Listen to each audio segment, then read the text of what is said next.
دیتے ہیں۔ مکالمے کی ٹیم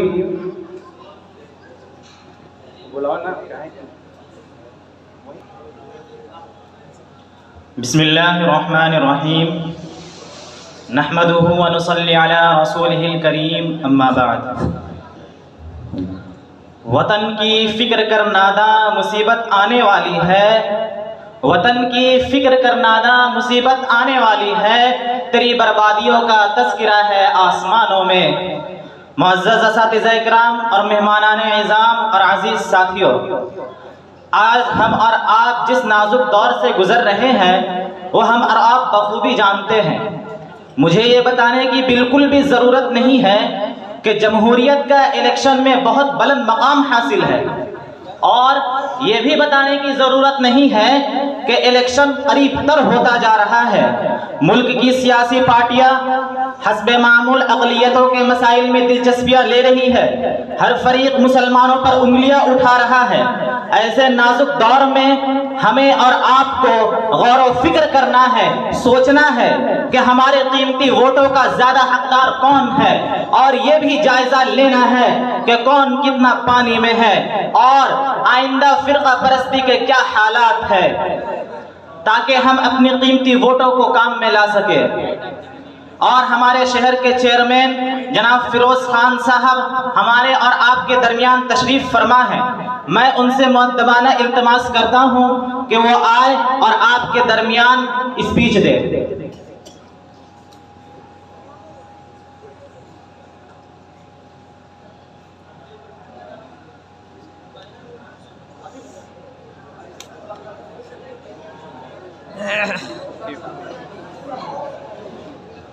زندہ باد زندہ باد، ہمارا نیتا کیسا ہو، انور شاہ جیسا ہو۔ زندہ باد زندہ باد، ہمارا نیتا کیسا ہو، ہمارا نیتا کیسا ہو، انور شاہ جیسا ہو۔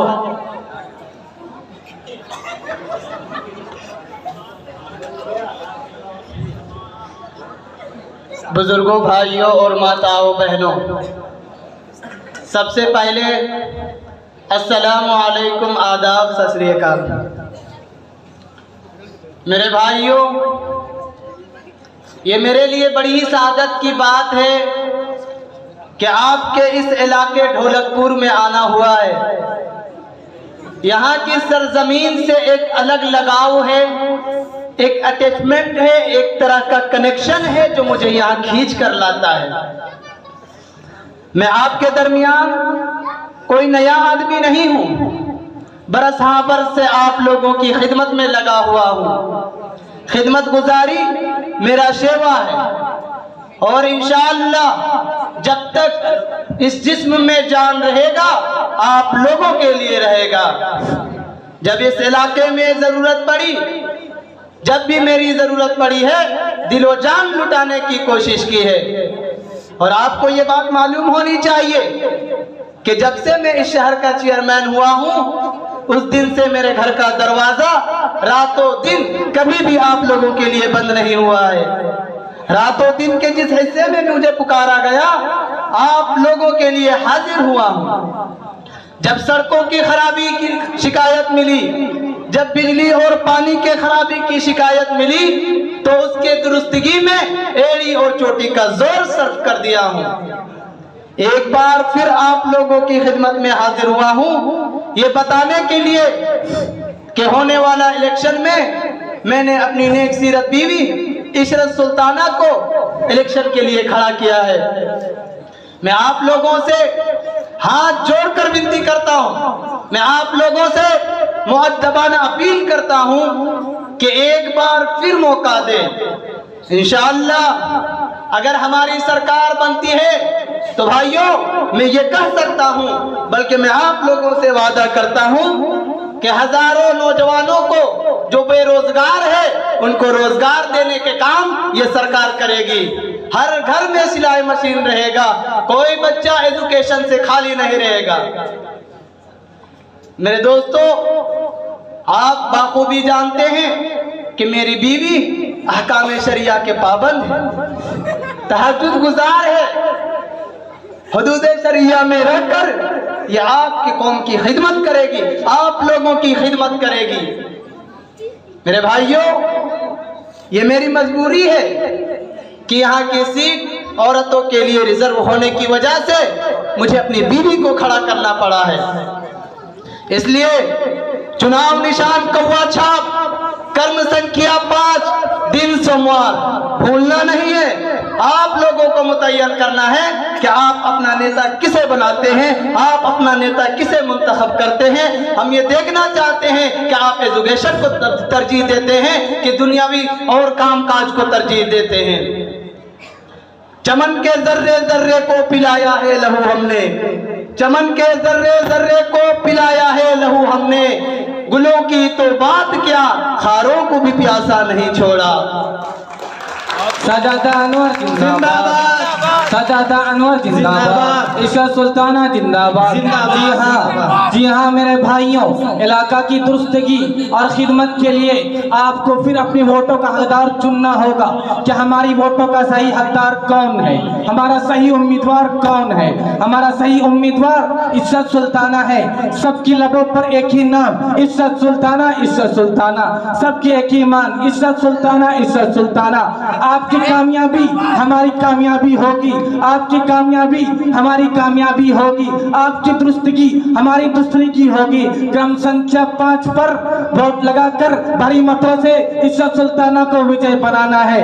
عشرت سلطانہ زندہ باد، سجادہ بھیا زندہ باد، زندہ باد۔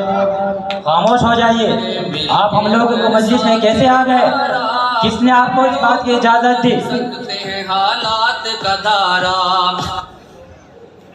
جی ہاں میرے بھائیوں اور بہنوں، ہر سال کی طرح اس سال بھی پھر سے ایک بار آپ کے شہر ڈھولک پور میں جو عشرت سلطانہ ایم ایل اے پد میں کھڑی ہوئی ہے، جس کا چناؤ چنھ ہے کوا چھاپ اور جس کا کرم سنکھیا 5 ہے۔ آپ ماتا اور بہنوں سے یہ اپیل ہے کہ آپ کرم سنکھیا 5 پر مہر لگا کر بھاری سے بھاری متوں سے وجے بنائیں۔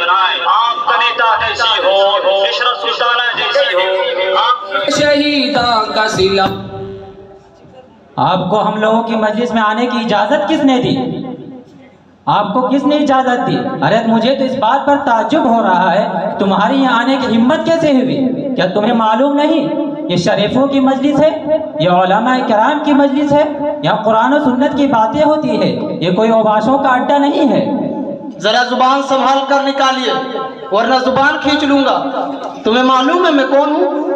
آپ کیوں شور مچا رہے ہیں؟ زبان سنبھالیے، آپ کو معلوم ہے آپ کس سے بات کر رہے ہیں؟ چھوٹے بڑے کا کچھ لحاظ کیجئے، یہ ہماری ہونے والی چیئرمین عشرت سلطانہ کے شوہر ہے، یہ یہاں پہ ووٹ کے لیے آئے ہیں، آپ بھی کچھ ان کی تعاون کریں۔ اللہ اکبر، عورتیں الیکشن میں، خدا خیر کرے۔ اب تو نہ جانے دنیا کا کیا حال ہوگا۔ وہ زمانہ آ گیا کہ عورتیں مردوں پر حکومت کرنے لگی اور مرد ان کے محکوم اور تابع بن کر رہنے لگے۔ آج کے مسلمانوں کو کیا حضور صلی اللہ علیہ وسلم کا فرمان یاد نہیں رہا کہ وہ قوم تباہ و برباد ہو گئی جس نے اپنا سربراہ کسی عورت کو بنایا؟ آپ کیا کہہ رہے ہیں؟ ارے بھائی، یہ حکومت نے مسلمانوں کے اوپر احسان کیا ہے کہ اس نے ہماری عورتوں کو بھی سیاست میں حصہ لینے کا موقع فراہم کیا ہے۔ یہ ایک ناقابل فراموش احسان ہے جس کو ہمیں اور آپ کو قدر کرنی چاہیے، تاکہ کوئی غیر مسلم عورت ہم پر حکومت نہ کر سکے، بلکہ ہماری عورتوں کا ہی مرتبہ بلند رہے۔ میرے بھائی، آپ حکومت کے چالوں سے واقف نہیں ہے، یہ احسان نہیں بلکہ ظلم ہے، یہ اسلام اور مسلمانوں کے خلاف ایک منظم سازش ہے۔ ایسا لگتا ہے آپ نے اسلامی تعلیمات کا مطالعہ نہیں کیا ہے۔ سنو میں بتاتا ہوں، یہ عورتوں کو بلند مقام نہیں دیا جا رہا بلکہ ان کو ان کے مرتبے سے نیچے گرایا جا رہا ہے۔ خواتین اسلام جنہیں اسلام نے بلند مقام دیا کہ وہ گھر کی ملکہ رہ کر اندرونی نظام سنبھالے، بچوں کی دینی تربیت کرے، لیکن یہ حکومت انہیں گھر سے باہر نکال کر سیاسی دنیا کی اپ ٹو ڈیٹ بنانا چاہتی ہے، جو کہ اسلامی تعلیمات اور حضور صلی اللہ علیہ وسلم کی لائی شریعت کے سراسر خلاف ہے۔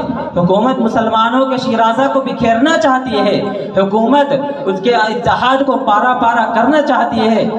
ڈر اس بات کا ہے اگر ہم نے اس ابتدائی مرحلے میں اس صورتحال کا تشفی بخش جائزہ نہ لیا اور اس بڑھتے ہوئے غیر اسلامی رجحانات پر بند نہ لگائی تو خطرہ اس بات کا ہے کہ ملت اسلامی آئندہ کسی ایسے عظیم